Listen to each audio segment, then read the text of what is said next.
سورہ بقرہ سورت نمبر 2۔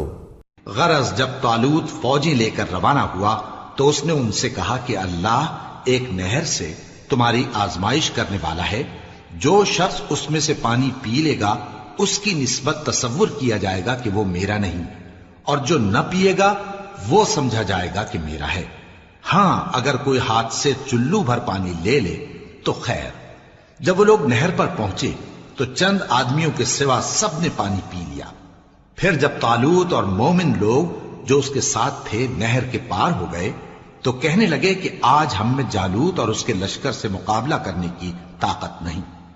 جو لوگ یقین رکھتے تھے کہ ان کو اللہ کے روبرو حاضر ہونا ہے وہ کہنے لگے کہ بسا اوقات تھوڑی سی جماعت نے اللہ کے حکم سے بڑی جماعت پر فتح حاصل کی ہے، اور اللہ ثابت قدم رہنے والوں کے ساتھ ہے۔